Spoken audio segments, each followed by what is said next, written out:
أنا مو قايل لك لا تقول كلام وسخة وهو ماشي عنه، مو قايل لك لا تقول كلام وسخة، تبغى أجيب لك الفلفل الحين.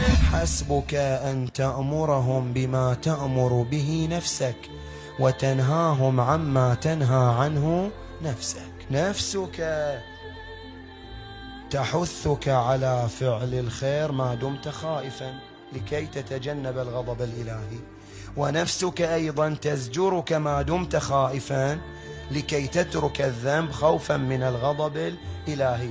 بأي مقدار نفسك تحثك على الخير وتنهاك عن الشر خوفا من الغضب الإلهي؟ قال بهالمقدار لازم تخاف على أهلك، مثل ما تخاف على نفسك تخاف عليهم بنفس المستوى. ترى عندنا بعض الآباء والأمهات سلمهم الله وحفظهم يؤمر وينهى بس مو بجدية، مو بجدية.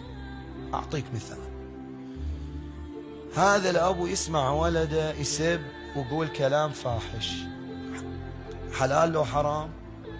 حرام. أحد يقول حلال؟ ما في أحد يقول حلال، حرام.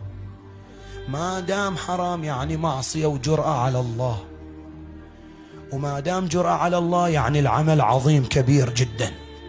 جبنا من قبل في مواسم سابقة ما عندنا ذنب صغير، كلها كبيرة كما قال سيدنا الخوئي رضوان الله تعالى عليه.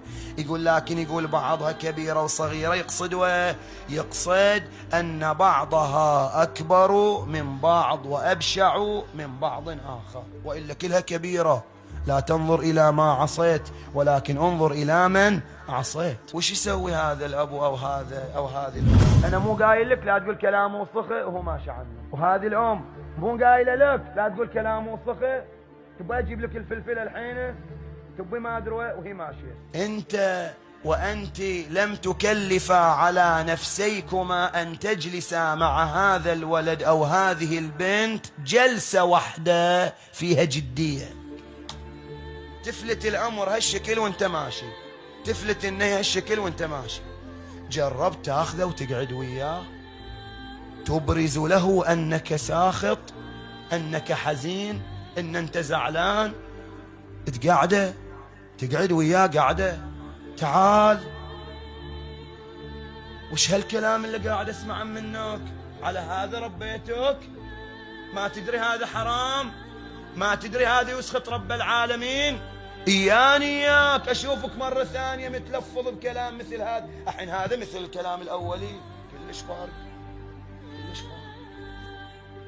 فيقول شوف شلون تأمر نفسك وشلون تنهى نفسك، بهالمستوى هذا تأمر وأهلك، مو على الطاير وأنا ما